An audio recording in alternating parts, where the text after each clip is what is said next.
रास्ते आसान नहीं होंगे। एक बात मैं तुम्हें बता देता हूँ कि तुम जिस रास्ते पर चल रहे हो रास्ता आसान नहीं होगा, लेकिन तुम हिम्मत मत हारना। अपने आप को उस रास्ते पर डटे रहने देना, क्योंकि मंजिल वहीं से मिलेगी, रास्ता वहीं से निकलकर सामने आएगा। तुम्हारा रास्ता गलत नहीं है, लेकिन तुम चुनाव कभी सरल करते ही नहीं हो। कभी तुम्हें आसान सा रास्ता दिखाई ही नहीं देता। तुम हमेशा कठिन रास्ते पर चलकर अपनी मंजिल तक पहुंचना चाहते हो। तो मैं तुम्हारी तारीफ करता हूँ और मैं कहता हूँ कि तुम सच में शाबाशी के लायक हो, क्योंकि आसान काम कोई भी कर सकता है, लेकिन तुम्हारा जो चुनाव है कठिन से कठिन काम करने का, तुम्हारा जो चुनाव है हमेशा प्रतिस्पर्धा में रहने का, ये बहुत अनोखा है। तारीफ करता हूँ मैं।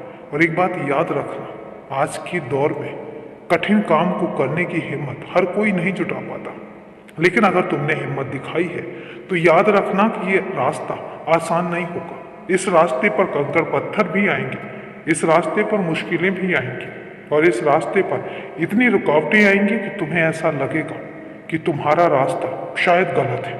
लेकिन फिर मैं तुमसे कहता हूँ, डटे रहो, बस चलते रहो, क्योंकि तुम्हारी मंजिल मैं यहीं से लेकर आऊँगा।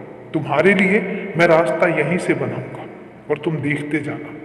और इसके बाद मैं तुमसे कहता हूँ, कभी ऐसा लगे कि तुम थक रहे हो, कभी ऐसा लगे कि तुम रुक रहे हो, तो याद रखना, एक बात हमेशा दिमाग में रख के चलना कि तुम्हारा हाथ मैंने पकड़ा हुआ है। जिस तरीके से एक बच्चे को जब चलना सिखाया जाता है तो उसका हाथ उसके माता पिता पकड़ कर रखते हैं, उसी तरीके से तुम्हारा हाथ मैंने पकड़ा हुआ है। तुम्हें चलना सिखा रहा हूँ, और जब तुम चलना सीख जाओगे तो फिर देखना, अपनी इसी रास्ते पर तुम्हें दौड़ने में मजा आएगा। और याद रखना, तुम्हें गिरने नहीं दूंगा। हाँ, तुम्हें अपने आप जब चलना सिखाऊंगा तो मुश्किलें आएंगी, तुम्हें ऐसा लगेगा कि शायद आगे का रास्ता तुम तय ना कर सको, लेकिन याद रखना, धीरे धीरे चलना। जिस तरीके से कछुए को देखा है, वो लगातार चलता है और अपनी मंजिल तक पहुंचता है, उसी तरीके से तुम अपने रास्ते पर धीरे धीरे ही सही, लेकिन पहुंचोगे जरूर, जाओगे जरूर। और याद रखना, कभी भी पैसों के पीछे नहीं भागना, हमेशा मकसद के पीछे भागना, हमेशा उद्देश्य के पीछे भागना।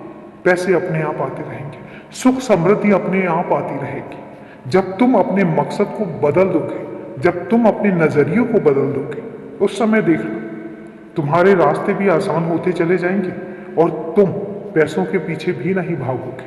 फिर लक्ष्मी माता खुद तुम्हें आशीर्वाद देते हुए तुम्हारे घर पर आएगी और भरपूर भंडारे भर के जाएंगी। इसलिए तुमसे कहता हूँ कि हमेशा बात जरूर सुना करो जो तुम सुनते हो। हमेशा खुश रहो, हमेशा खुश रहो और हमेशा मुस्कुराते रहो।